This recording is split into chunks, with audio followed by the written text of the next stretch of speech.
Bu tür tarifler yaparken ocağınızı mutlaka folyo kağıdı ile kapatın. Etraf batmasın, temizlik yaparken sıkıntı yaşamayın. Şimdi bir közmatik, ocak en güçlü de. Bu arada günaydın. Ne? Kanalı izleyenler şaşıracaktır. Koray günaydın mı? Şu anda 3 kişiyiz. Sabah sabah 4 kişi. Biliyorsunuz bir tekne alma muhabbeti neredeyse 1 yıldır, 1,5 yıldır sürüyor. Fakat tekne işi karışık. Bu arada bir tane bostan patlıcanı, isterseniz kemer patlıcanı da kullanabilirsiniz. Burada közlensin.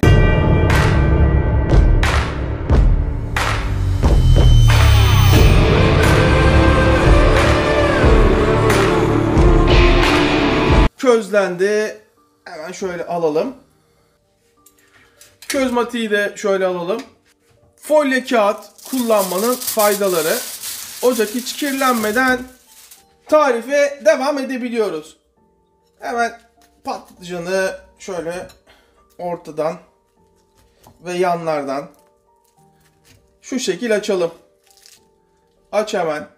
Şimdi sizden istediğim, bakın şu çekirdekli bölümü görüyor musunuz? Bunları kullanmıyoruz. Şu çekirdekli bölümü kullanmayın ama patlıcana girmeyin. Bak şurayı kullanmıyoruz. Tiny House arsası bakmaya gittik. Sabah sabahın 7'sinde hiç benlik işler değil. Bu arada günaydın. Bunu demek de nasipmiş kanalda. Arkadaşlardan 2 tanesi 4 kişi gittik. Arsayı aldı. Ben almadım. Barbaros almadı. Tuz. Tiny House'da yabancılara satış var. O yüzden bana uymuyor. Ben yabancı komşu istemiyorum. Ve karabiber. İnceltebildiğiniz kadar incelteceksiniz. Bir YouTube atölyesi, akademisi kurup orada kanaldaki izleyicilerle buluşmak. Yani tekneyi hala kovalıyorum ama çok pahalandı. Yani bu kadar pahalılık olamaz. Marinalar da çok pahalandı. Böyle incecik doğradıktan sonra hemen patlıcanı, 2 yemek kaşığı zeytinyağı, 1, 2, hatta 3 yemek kaşığı olsun. Çorumluların yumurtalı patlıcan közlemesini yapıyoruz. Ya büyük bir soğan ya da 2 tane orta boy bir soğan ya da küçük soğan. Soğanları yemeklik bir şekilde ince ince doğrayacağız. Çoğu kişi bu tarifi yeni duyuyor olabilir ama esasında bilinen bir tarif. Yağ ısınmış. Hemen soğanlar içine.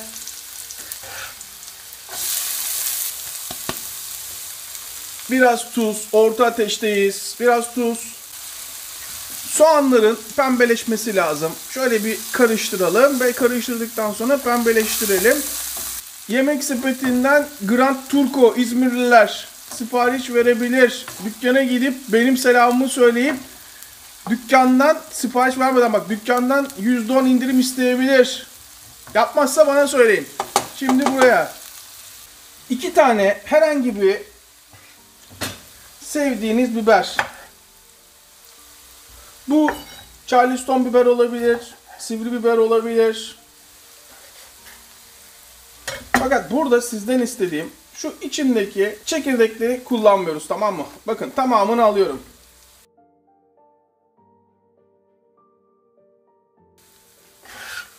Hemen içine.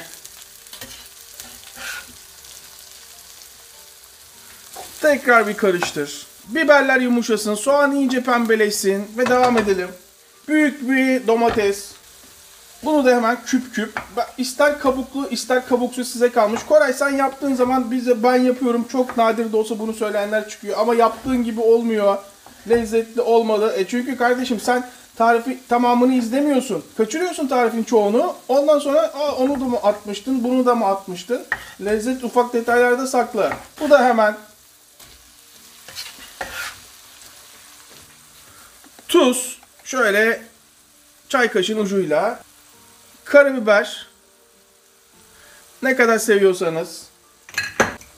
1 çay kaşığı kırmızı toz biber. Normalde orijinalinde yok ama acı isteyen kırmızı pul biber atabilir. Karıştır. Burada domatesler suyunu bırakana kadar pişsin. Harika. Burada artık kapak kapatmalısınız ve domatesler suyunu bırakana kadar pişmeye bırakmalısınız. 7-8 dakika. Şöyle 8-9 dakika sonra açıyorum. Domatesin suyunu bıraktığını gördüğüm andan itibaren hemen patlıcan oyunun içine. Şimdi patlıcan attıktan sonra isteyen burada tereyağı atabilir. Ama şu anda tereyağı ihtiyaç yok bana sorarsanız. Gözenek açma. Gözenek sakın açma. Yay şöyle tam tavaya göre yaptığımızda da fark ediyoruz. 3 kişiyiz. 3 kişi olduğumuz için 3 tane yumurta kıracağım. Belki daha sonra 4. de gelebilir. O aldığı arsanın sevinç sarhoşluğunu yaşıyor. Hemen eşine koştu. Bizim gibi bekar değil. 3.'yü de kıralım. Evet. Orta ateşte 4-5 dakika şu beyazları pişene kadar bırakalım.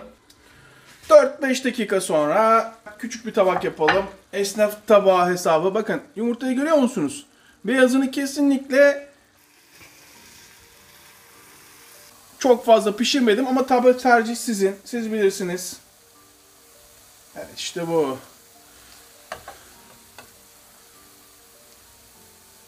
İşte bu. Nasıl gözüküyor? Kolay, pratik, ekonomik ve lezzetli. Yemeğiniz olmadığı zaman kurtarıcı bir yemek. Hemen şurada bakalım. Şunu yapmasam kendimi affetmem. Şunları da patlatayım mı? Pislik olsun ama yok ya hadi acıdım. Şimdi bakın Çorumlular gibi karışımdan alırsın. Açın ağzınızı. Şunun lezzetsiz olma şansı var mı?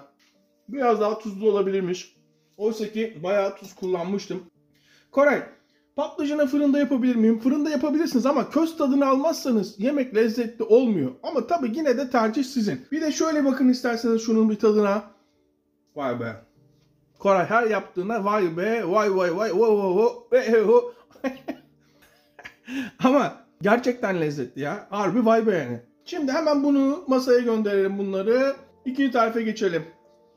Bu tarifte az yağlı bir kıymaya ihtiyacımız var. Evdeki herhangi bir kıymayı da kullanabilirsiniz ama ev hali. Teflon tava kullanalım. En büyük ocağımda en yüksek ısıdayım. 3 yemek kaşığı zeytinyağı. İsteyen tereyağı, isteyen katı yağ kullanabilir. Ama zeytinyağı bu işte temiz. Burada 300 gram kıyma var. 300 gram kıyma bana bu yemek için çok.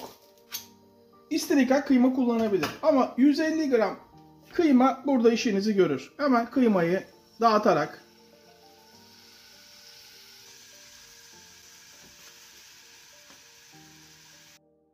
şimdi burada kıymayı dağıt.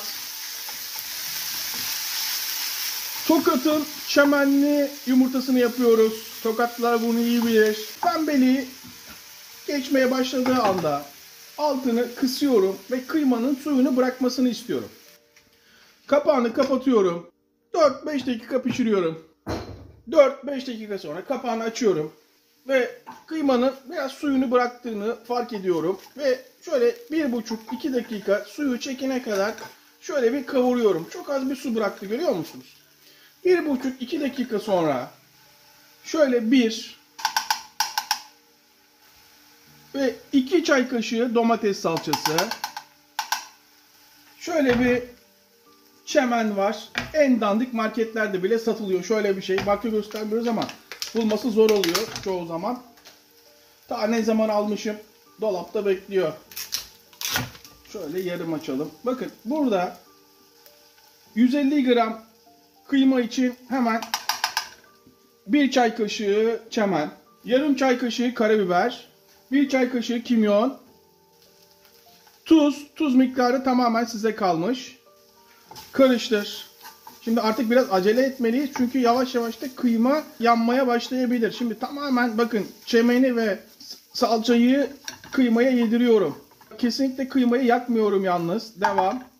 Ve bir bardak, kafalarda soru işareti kalmasın. Oda sıcaklığında sıcak olması gerekmez. Şöyle katıyoruz. Karıştır. Karıştır. Böylece çemenle salça tamamen birbirine girsin. En az yarısı çekene kadar yüksek ateşe bırakıyorum ve kahvaltımı etmeye Devam etmeye gidiyorum.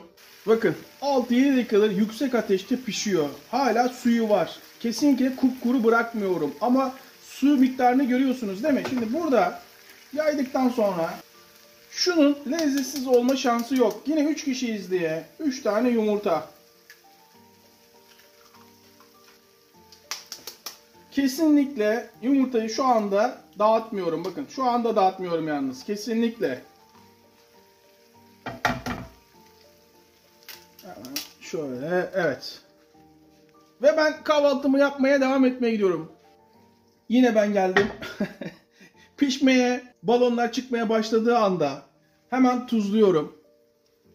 Burada önemli nokta kurutmamak. Ve artık karıştırıyorum. Tokatlı varsa izleyen şu anda yorumlara yazsın.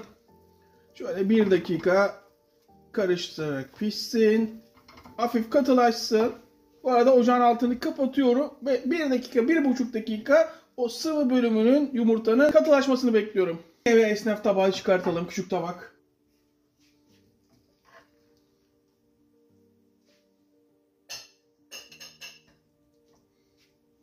Nasıl güzel kokuyor biliyor musun burası? Nasıl güzel kokuyor. İsteyen tabağını bu şekilde yapabilir. Bir tadına bakalım. Yine 3 parmak tekniği. Evet. Açın ağzınızı. Bir de şöyle bir tadına bakalım. Nasıl mı olmuş? Dur bakayım, anlayamadım. Şimdi anlıyorum. Anlamak üzereyim. Kesin anlayacağım. Daha fazla yalnız bu masaya gidemeyecek galiba.